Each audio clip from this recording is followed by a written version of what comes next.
తదుపరి రాశి తులారాశి. ఈ రాశి వారికి వ్యాపారంలో లాభాలు, కొత్త ఒప్పందాలు సక్సెస్ అయ్యేటట్టు కనబడుతోంది. మీకు చెప్పదగిన సూచన, ఆలోచించి ఏ నిర్ణయమైనా తీసుకోండి. ఏ రంగంలో ఉన్న వాళ్ళైనా సరే అనాలోచితంగా ఏ పని ఈరోజు చేయకండి. అయితే పరిహారంగా దత్తాత్రేయ స్వామి వారి ఆలయం కానీ, షిరిడి సాయిబాబా వారి ఆలయం కానీ దర్శించుకున్నట్టయితే కొంత మంచి జరిగే అవకాశం కనబడుతోంది. మీకు చెప్పదగిన మంత్రము ఓం ద్రాం దత్తాత్రేయాయ నమః. ఈ మంత్రాన్ని సాధ్యమైనన్ని సార్లు చదువుకునే ప్రయత్నం చేయండి.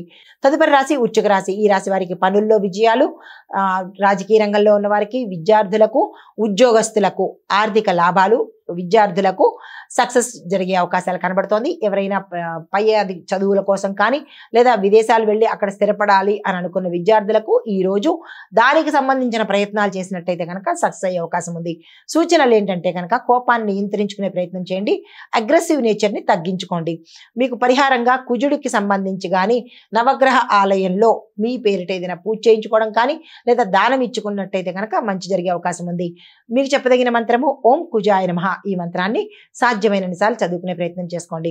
తదుపరి రాశి ధనస్సు రాశి. ఈ రాశిలో ఉండే అందరికీ ఈ రోజు చాలా చాలా చక్కని శుభదినము. మీరు ఏ ప్రయత్నాలు చేసినా సక్సెస్ అయ్యే అవకాశం కనబడుతోంది. కార్యానుకూలత, కార్యసిద్ధి, కార్యజయము.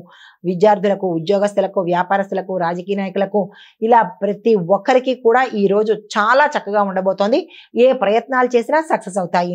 కానీ ప్రయాణాల్లో మాత్రం జాగ్రత్తలు తీసుకోండి. మాటల్లో ఆచితూచి మాట్లాడే ప్రయత్నం చేయండి. మీకు చెప్పదగిన పరిహారము గురు సంబంధిత ఆలయ దర్శనం చేసుకుని అక్కడ మీ పేరిట పూజ చేయించుకున్నట్టయితే కనుక మంచి జరిగే అవకాశాలు కనబడుతున్నాయి.